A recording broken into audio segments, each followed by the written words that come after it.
What's up viewers? What's up keepers? It's me, Chi. Welcome back sa channel ko.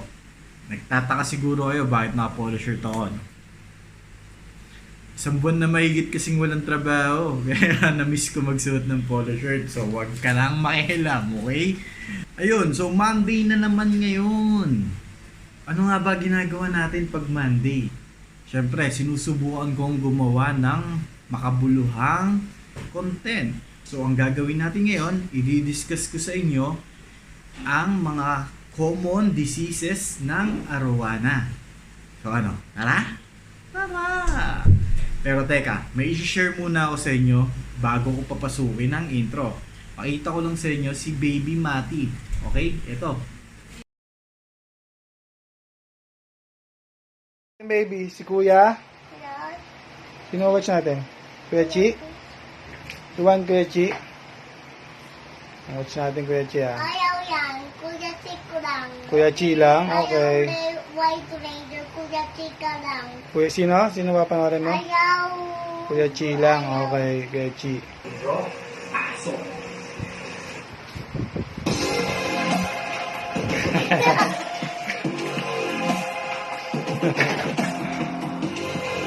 Wow. Watch mo na Kuya Chi. Watch mo na Kuya Chi, oh. Sit down na, sit down. Kuya Chico. Ayan. Nakita nyo, di ba? So, nakakatuwa yung bata na na-appreciate yung ginagawa ko. So, maraming salamat sa lahat ng nanonood, mga hobbyists and kasama yung family nila. So, na-appreciate ko po sobra yung panonood nyo. Maraming salamat sa inyo. So, ayun, tara, papasukin na natin ang intro. Bagong intro, pasok.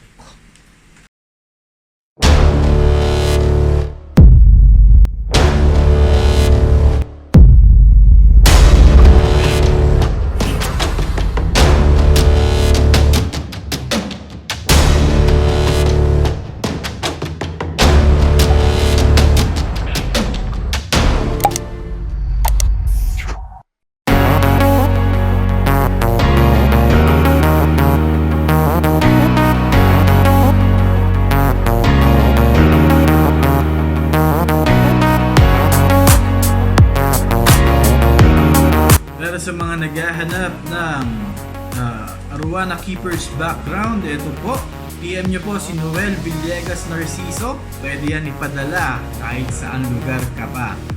Meron din po tayong Arowana Keepers Philippines na t-shirt. Kung gusto nyo pong umorder, PM na lang po sa Facebook account ko. Pre-order po yan. Lahat po ng paid orders ang gagawin natin after ECQ. Okay? Doon po tayo mag-start ng production and shipment. Salamat! Okay. Bago natin umpisahan to, linawin ko lang. Yung mga info dito na sasabihin ko ay kinolek ko sa iba't ibang site. Nag-search ako. Maaring hindi gumana sa inyo, maaring gumana sa ibang hobbies, pero hindi ito 100% na makakapagpagaling ng alaga nyo. So, ayun, pwedeng gumana, pwedeng hindi, tandaan nyo yan. Baka mamaya sisihin nyo ako, naggamot kayo na matay alaga nyo, okay? So, nasa sa inyo pa rin po yan kung susubukan nyo or hindi. Basta ako, nagbibigay lang ako ng info sa inyo as much as possible na sana makatulong, okay? So, yun. Tara, umpisahan na natin. Okay. Ito nung nakaraan, ang dami kong nabasang posts sa Arowana Keepers Philippines or sa ibang groups. Ang daming mga nagkakasakit na arowana. Sunod-sunod. So, naisip kong gumawa ng isang vlog para i-explain yung mga possible na nangyayari bakit nagkakasakit ang isda nyo, ano ang gamot, at ano ang magagawa natin para maiwasan ito. Okay? So, umpisahan natin. Ang unang disease na i-discuss natin ay cloudy eye. So, bakit nagkakaroon ng cloudy eye ang isang arowana o ibang isda? Unang-una, syempre, poor water quality. Yan, dyan nakukuha yan. So, ano pa? Physical injury to the eye. So, pwedeng tumama sa kung saan, sugatan. So, yan yung mga posibleng dahilan bakit nagkakaroon ng cloudy eye. So, paano may iwasan? Naiiwasan to, syempre, yung poor water quality, kailangan maganda ang water parameters mo. Ma-maintain mo yung magandang tubig. Ano pa? Yung sa injury ng eye, syempre, merong iwasan siguro yung paglagay ng mga driftwood na medyo mataas. Kung may driftwood man, mas maganda, mababa lang at bawas, yung hindi masyadong matusok. So, yun yung mga possible na pwedeng tamaan ng arowana. Okay? Ano ang treatment? Syempre, nasabi natin kanina, poor water quality. Unang-una, sabihin ko sa inyo, bago nyo gamutin ang sakit ng isda, kailangan alamin nyo muna yung naging dahilan. So bago kayo maggamot ng kung ano-anong lagay-lagay dyan, kung anong meds ang ilalagay nyo, kailangan alamin nyo muna yung naging cause. Kasi kung hindi nyo i-correct yun at naggamot kayo, maaaring bumalik din yun. So masayang lang yung pagod nyo. Okay? So ayun, water quality. Paano siya i-correct? Siyempre, regular water change, regular maintenance, correct water parameters. So kung na-correct mo na yung water parameters mo, maganda na yung water quality mo. Usually, kung hindi naman talaga malala yung cloudy ay kusang babalik yan eh. Oo, babalik na yan ang pusa. Maraming beses ko na na-experience sa arowana yan. Lalabo yung mata pag medyo napapabayaan ko yung water change. Tapos pag nag-water change ako ng regular na ulit, medyo dalasabo lang siguro, at least 2 to 3 times a week. Kahit wala ka pang gawin, yun lang, water change lang muna, wala kang gamot na ilalagay, pwedeng gumaling ng pusa yung arowana mo. Kung hindi naman siya gumaling, pwede kang magdagdag ng heater. Set mo ng 30 to 31, makakatulong yan. So, ayun, regular water change lang din talaga. So, huwag niyong binabaliwala yung cloudy eye. Kasi, pag lumala ang cloudy eye, maaaring mabulag yung alaga yung isda or especially yung mga arowana mo. Kaya kailangan, gamutin niyo po yan, okay? So next natin. Tapos na tayo sa cloudy eye. Next natin is GBD or gas bubble disease. Ano nga ba to? Ayan.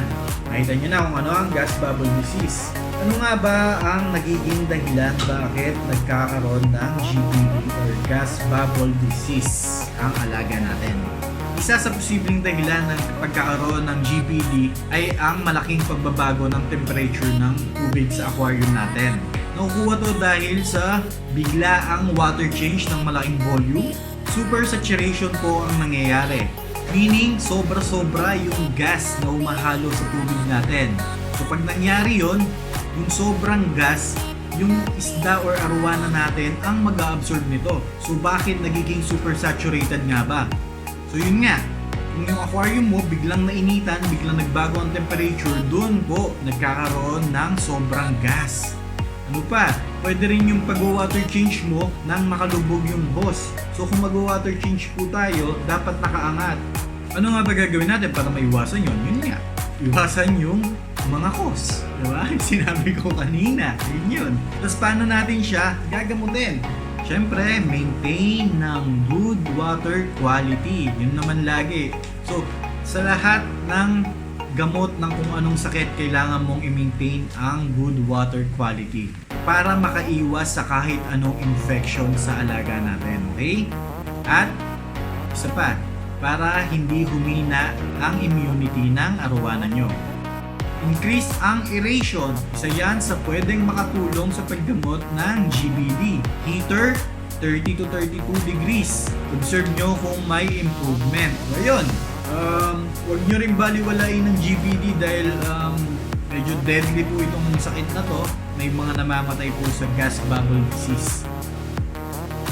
Okay, na-discuss natin ang GBD. Usually, ang GBD connected sa next disease natin. Next disease natin ay dropsy. Kung mapapansin nyo sa mga pictures na may mga GBD, madalas nagkaka-dropsy din. So, ano ang dropsy? Ito ang dropsy. Ayan. Complete package, di ba? May dropsy na, may GBD na, meron pang gill pearl. Okay? So, bakit nagkakaroon ng dropsy? Siyempre, poor water quality. Next, bacterial infection ng kidney. So yan, bacterial infection na po. Tapos ayun, humihina rin po ang immunity ng arowana kapag poor water quality ang aquarium natin. So paano natin gagamutin ng dropsy? Nasabi natin yan kanina. Lahat nag-uumpisa sa poor water quality, so kailangan natin i-correct ang tubig natin. So kailangan nating maggamot. Okay? So ang gagawin natin dito, maaaring gumamit tayo ng salt. Magna salt or Epsom salt. Yung dosage po niyan, makikita nyo yan sa likod ng box. Sundin nyo na lang po. Tapos, ginagamitan din to ng amoxicillin or antibiotics. Marami ng cases dito sa Arowana Keepers Philippines na nagamot. Credit to Hideyuki Koga. Madalas siya yung pinipm dati pag merong mga dropsy yung mga alaga nila. So, ayun, ang treatment na ginagawa or ina-advise ni Yuki dito is, ayun nga, kailangan mong alisin yung mga filter media mo kasi dahil magagamot ka, wag mong papatayin yung pump, alisin mo lang yung lahat ng filter media. Kung naka-trickle ka, i-run mo lang yung trickle pero walang filter media, okay? Kasi yun, maglalagay ka ng Epsom salt or Magna salt. Then, maglalagay ka na ng amoxicillin. Isang capsule ng 500 mg per 25 gallons ng aquariums. So kung 100 gallons ang aquarium mo, 4 na capsule po ang ilalagay. So buksan mo yung capsule, ilagay mo. Tapos syempre, no feeding. Kadalasan pag nagtitrip po kayo ng sakit, no feeding muna. Iwasan muna natin. Hindi mamamatay sa gutom ang arowana nyo. Kaya okay lang po na walang feeding. Tapos, heater. Iset nyo po ang heater ng 30 to 31. Tapos, after 3 days, mag-water change po kayo around 30%. Tapos ulitin nyo yung paglagay ng gamot. Diyan sa 3 days na yan, may makikita na kayong konting improvement. Okay, next naman natin ay SBD. So hindi to SAS bubble disease. Swim bladder disease naman po ito. Ito yung mga alaga nyong isda na pwedeng tumataob or hindi normal yung paglangoy. So paano nga ba nagkaroon ng swim bladder disease? Siyempre, pag may swim bladder disease, may infection ang swim bladder organ mo or ng isda mo, hindi pala ikaw. Wala kang swim bladder, okay? So, meron ding constipation. Siyempre, papasok na naman ang poor water quality. Treatment. Ano ang treatment sa SBD or swim bladder disease? So, paano nga ba gamutin ang swim bladder disease? So, syempre, dahil may SBD ang alaga mong isda, hindi normal ang paglangoy, wag na natin dagdagan ang stress niya. So, kailangan nating bawasan ng tubig. Let's say, ganito yung arowana mo, ang water level niya nandito lang. Okay? Para maiwasang umangat, bumaliktad, or maglangoy-langoy ng ganon. At kailangan mo rin ng divider. Kunwari yan yung arowana mo, kailangan mong maglagay ng pantulak para hindi siya mag-move. Okay? Nandun siya sa tamang swimming position niya. Tapos, kailangan na natin maglagay ng Epsom salt or Magna salt. Yung dosage, again, tumingin po kayo sa box. Tapos, pag nabawasan nyo na yung tubig, mag-set kayo ng heater around 31 to 32. Then, increase nyo po ang aeration. Tapos, may nabibili pong mga gamot dito, mga yellow powder. Nakita ko Ocean Free yellow powder. Pwedeng makatulong yan sa paggamot ng SBD ng alaga nyo. May mga iba't ibang gamot po tayong available sa market. Makikita nyo yan sa Suki Shops natin. PM nyo sila, sabihin nyo kung ano yung sakit. Magbibigay naman sila kung anong gamot ang pwede nyong gamitin para sa alaga nyo. Again, sa Suki Shops tayo pumunta para sigurado tama. Tapos, meron akong nabasa dito, pinapakain ng green peas. Okay? After 3 days, pinapakain niya ng green peas yung arowana. So, may improvement.